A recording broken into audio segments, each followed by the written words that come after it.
Welcome to my space. Let's take 3 deep breaths together. Gather your energy back from wherever you've been. See if you can land yourself down into a deeper space inside your body. Deep breath in.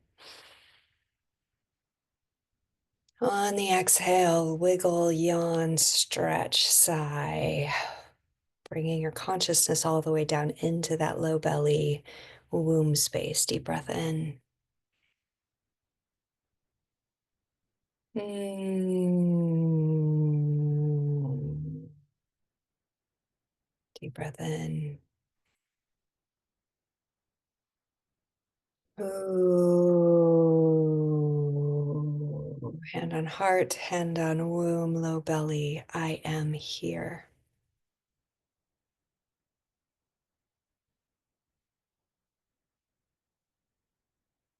Welcome.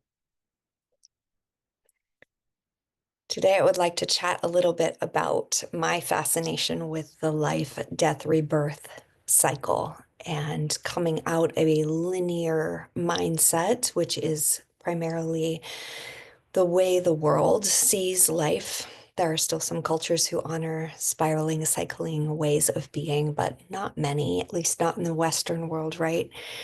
So, coming out of that linear, productivity oriented, up and continuing to grow and change and expand model into cycling, spiraling, life, death, rebirth, um, or spring, summer, fall, winter, spring, summer, fall, winter, or the moon in fullness to half to dark to fullness again. These cycles are everywhere. The breath, inhale, exhale, expand, contract.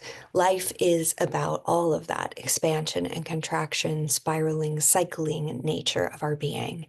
And in one of the videos I recently did, talking about the Great Mother and the bleed and how the body cycles, the blood is a cycle that is our most intimate, most powerful cycle for everybody, even if you're not a bleeding body or a body that bleeds in cycle.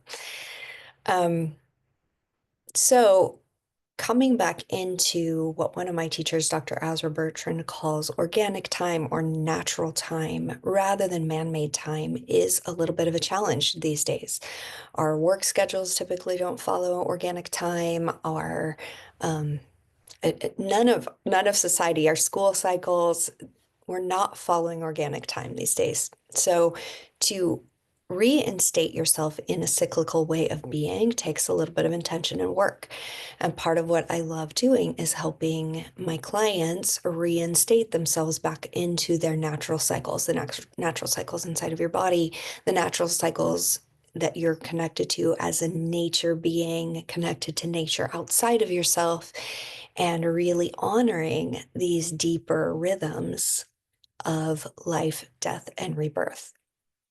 When I've always been part of music and drama. I was probably, let me think, maybe a freshman in high school, and I joined the speech and drama team, thinking I always loved arguing with people. Back when I was younger, I don't love it anymore, but I thought I was going to be part of the debate team. And I did one debate and got paired against the top person because I was the bottom person at this speech and debate competition. And he massacred me. And I was literally at the end of this debate being like, yep, you're right. I'm wrong. I don't know what I'm talking about. And I never wanted to debate again in my life. So it actually probably is part of why I just don't want to argue with you about the things you believe and the things I believe. Do I want to dialogue about them? Yes, but that experience of my terrible loss in the debate stays with me, and I just have no desire to debate with anyone about anything. I love sharing stories and poetry and art and perspectives and conversation around this is how I think, this is how you think, and how does that spur on each other, right? So that's the way that I communicate now. Anyway, tangent. That experience led me to deciding to do serious oral interpretation category instead of the debate team. And I spent that year um, searching for pieces to do in the competitions and practicing and being in front of people, and I did well in the serious oral interpretation category and not in the debate category. But the very first piece that I chose, it's interesting. I've been thinking about this piece as I'm coming into more of the artist, claiming more of the artist self these days. And the piece that I chose first for my serious oral interp competition started like this: death, that 5-letter word that strikes fear into the hearts of all humans. Now, I don't remember anything else about that piece, and I've tried to even look for it, but it doesn't show up anywhere. I have no recollection of what else that piece said. But what happened when I was practicing that piece is my dear mother, that I would practice everything in front of, um, had a reaction when I said that phrase, death, that 5-letter word that strikes fear into the hearts of humans. She started laughing. Now, as a freshman in high school, trying to be in serious oral interp, I'm trying to elicit specific, deep emotions around the concept of death from my people that I'm going to be presenting to. And there is my mother laughing as I give this first phrase. And I didn't finish the phrase, I didn't finish it for her because, of course, I was offended and hurt. So I remember leaving the room, and I did do the piece, and I think I did it pretty well. But what that did for me was I buried this feeling inside of me that I deeply desire to look at life, death, and rebirth. And the death process has been very intriguing for me for my entire life. And that moment of my feelings being hurt, I anchored like, oh, people can't receive that need to talk about death that I have. And it's taken me quite a while to come back, a long time actually. How old was I when I was a freshman in high school? I don't even know. It's taken me all these years to get really clear on I carry a transmission of being able to hold people through the processes of their death cycles. Now, that can be physical death, that can be emotional, that can be relational, that can be spiritual. Um, and every one of us go through life, death, and rebirth. And most of us are pushing away or shying away from or afraid to meet the death processes in our life. And we're clinging to the things. Now, does the death process still happen? Yes. And we're clawing to hold on to the things that are trying to die rather than gracefully allowing death to happen and rebirth to come. So, in this winter, as I have sat with, I really committed to sitting with winter and being with the natural rhythm of winter this year. What I met was an incredibly difficult um, energy inside of myself for a couple of weeks, just really meeting inside of my experience a deep depression, which has been cyclical for me off and on throughout my life. Always in fall and winter, it will hit if it hits. Um, so this year, as I intentionally moved into the dark to be with the dark and to allow the process to come as it was coming, I met it again, and it showed up really loudly, this desire to simply die. Not a suicidal desire, but just the desire to die. And at first, I was scared to go into it because I've been in deep, dark depressions in my past before, um, and I was afraid to meet it again in without like a container or a practitioner or an 84-hour dark retreat. This was like committing to be in the winter dark for the entire winter. And I didn't know how it would go. I didn't know how long it would last, but I did it and I met it, and I have a different awareness than I have had in the past when I've met this dark space before. And I was really holding this feeling of, I just don't want to be living. I want to die, but I don't want to die. Um, and what happened, and I've known all of these pieces. I'm giving you like a synthesis of years and years of watching this pattern inside of myself and working with it with therapists and body workers and coaches and all kinds of things. This is like me doing it now all by myself, what I've worked with it for years and years and years. Um, but what I realized this year really clearly is that this struggle that I've cyclically had with fearing the winter and um, feeling the depression and just wanting to die has been a lineage thing. I grew up with my grandfather on my dad's side passing away when I was about 12. I think I was in sixth grade. And from that point on, my grandmother, I can't remember a time that I ever was with her that she wasn't saying, "Why am I still here? I wish Jesus would take me home. I want to be in heaven."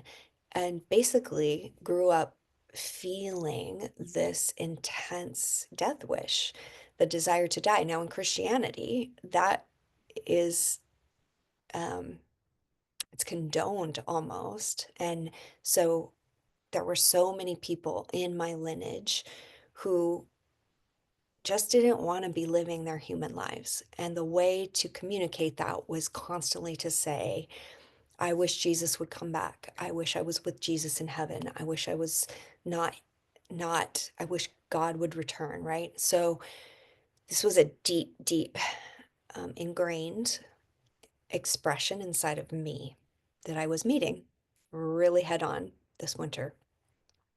On my mother's side, my mother experienced severe abuse growing up and lives with a lot of CPTSD patterns, and also struggles to be living the human journey. So, again, my dad's side has it, my mom's side has it, this desire to be not a human in a human body. Can I just be in heaven with Jesus? For the first long while of my life, before the depressive episodes in the winter hit, I was a chronic overachiever, a chronic um, workaholic. And every winter, I would push, push, push, push, push because that's just what I did. And then every January or February, I would end up getting sick or injured, and I would be in bed for 2 weeks. And what I realized this time when I decided not to be a chronic overachiever and a chronic overworker this year, when I said to myself, I'm going to meet this, what I realized is that I have been running from winter because my lineages are actually stuck in winter. My mom's side and my dad's side, they do not move themselves, and for good reason. Like, please hear me. I have so much grace for the patterns that are on both sides of my family. There's so much trauma on my dad's line, there's so much trauma on my mom's line, and they all got stuck in winter.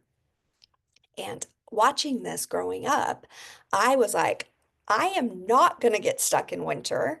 I am going to be sunshiny all the time. So I lived probably the first 20, 2 years of my life, maybe 23. 23 might have been the very first like break point that I hit, that I've shared on another video, being pregnant and crying, sobbing on my kitchen floor, not wanting to live anymore.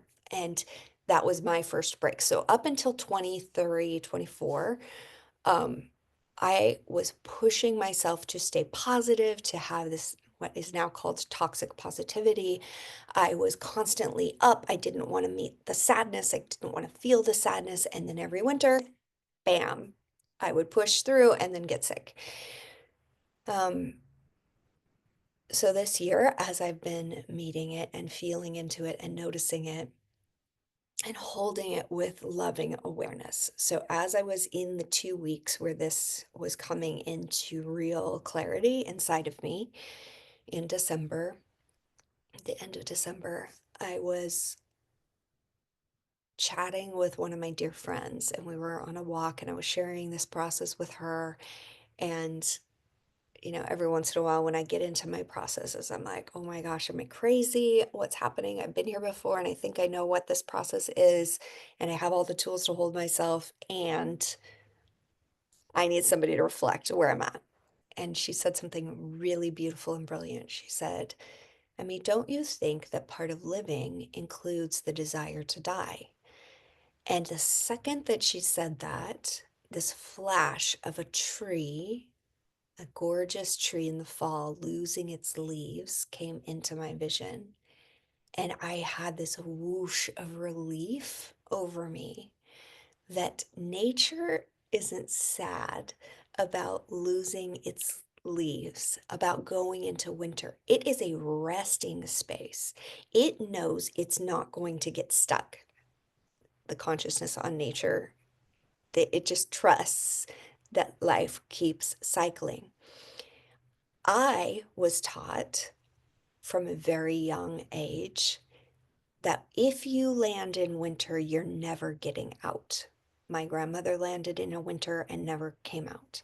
My mother landed in a winter probably really early in her life and never got out.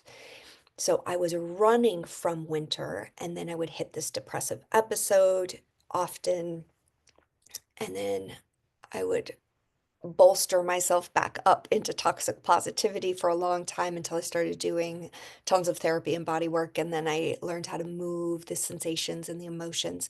But this year, I realized the pattern at another level as I let myself meet it on the spiral. Um, so all of that to say, I started with the story of the death piece that I was practicing as a freshman in high school. All of that to say, both in my astrology chart, in my lived experience, in my lineages, I believe that I hold a transmission of coming into this underworld and meeting it well, meeting it very well, so that you can come back up into your rebirth. And growing up with the story of the resurrection, the crucifixion, the burial, the resurrection, that was an important piece. But I never actually felt like I knew that process super deeply inside of me until I tied it to my bleed, until I tied it to the rhythms of nature, until I tied it to the story of Inanna, who is the very first death and resurrection myth told to us, an ancient Sumerian goddess, Inanna. And she descends from heaven.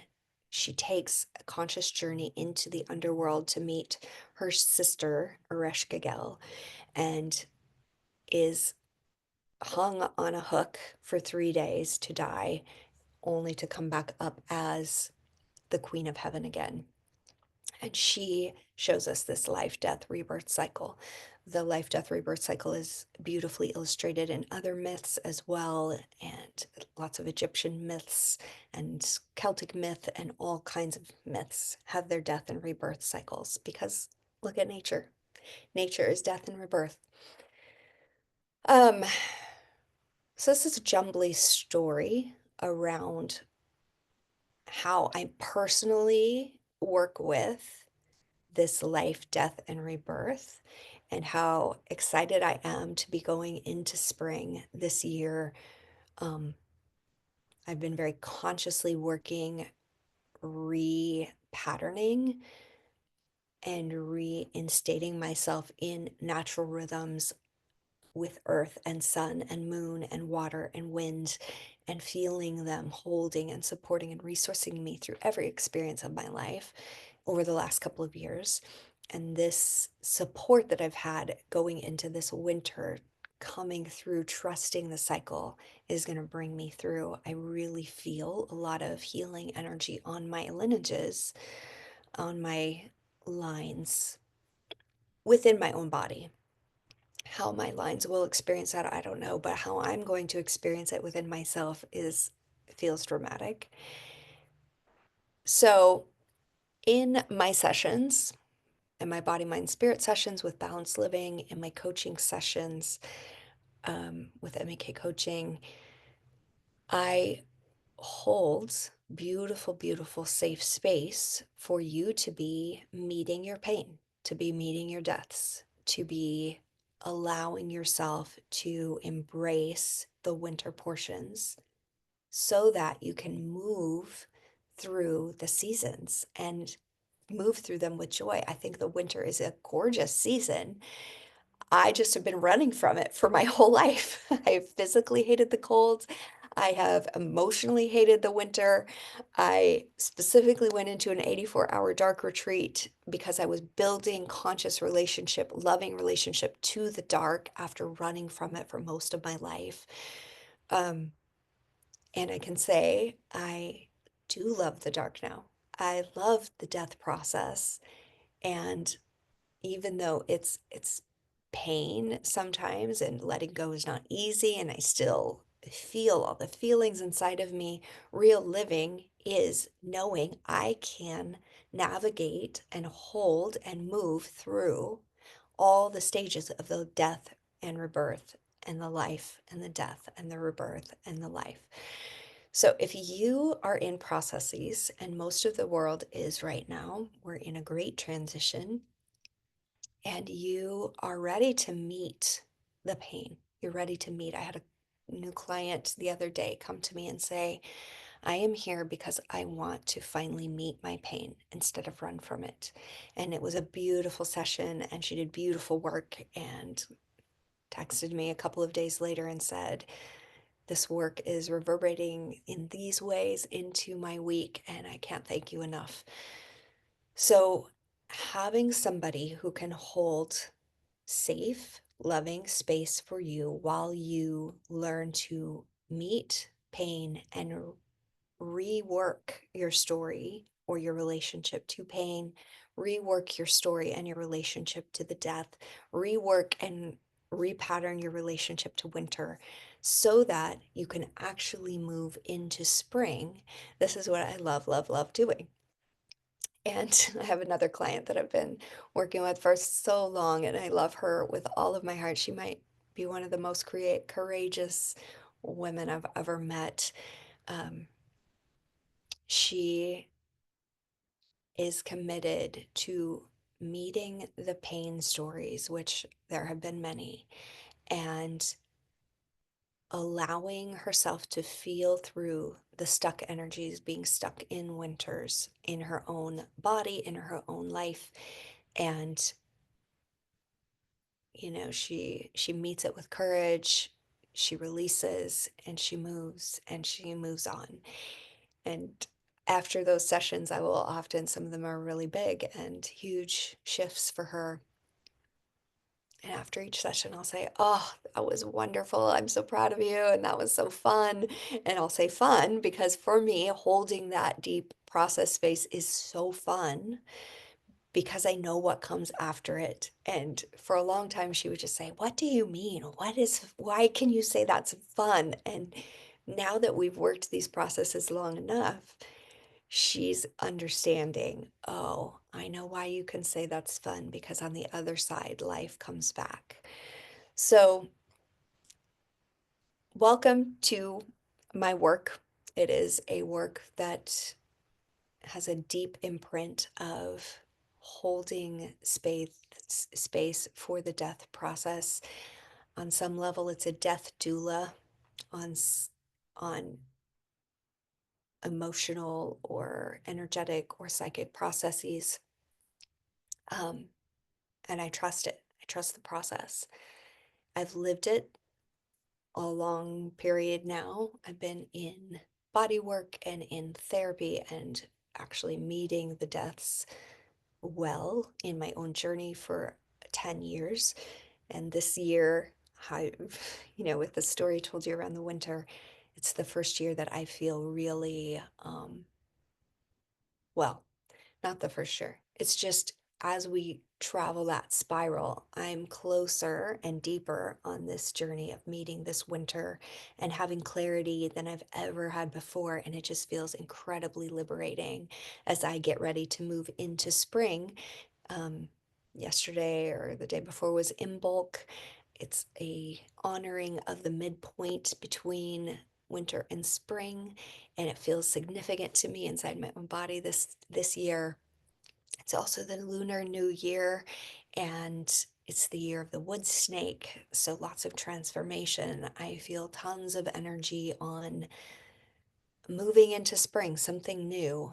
If you're an astrology person, there's so much astrology this year around change and death and rebirth. So if you start meeting these deaths and these rebirths and you need support, please contact me. It is deep joy for me to hold process, whether that's in your body, whether that's in your story, whether that's in your world, your relationships, your emotions, your history, whatever processes you find yourself in. If you are in a death portal and you need support, it is my deep joy to hold space for you in that. So, thanks for listening to that story. Welcome to my life, death, and rebirth transformation portals. Um, I'll say last piece, there was a long period of time when I was very first working with body work, um, where I was very hesitant actually to work with just anyone because everyone that I work with ends up meeting a death portal. And sometimes that's small death portals, sometimes that's big death portals. And if you're not ready for that, it will feel really scary and intense. But when you're ready for that, when you know you're in or heading into a letting go or a death or a release or a rebirth, then it's thrilling. So I lose lots of clients because they hit that point and they're like, nope, not ready to learn how to be moving through life, death, and rebirth. So if you know you're ready for that, please come. We'll have a great time. I'll hold you while you are in your processes until you find spring, and it will come. And I know that personally. I know that because of all the clients I've worked with for over a decade and with the body work and the coaching, and even prior to that in the spiritual work I was doing. So I love what I do. I love my life. I love the journey. It is an adventure. And if you need some support on the adventure of your life, death, and rebirth cycles, please contact me and we'll see if it's a good fit. Thanks for listening. I'll return. I hope you do as well.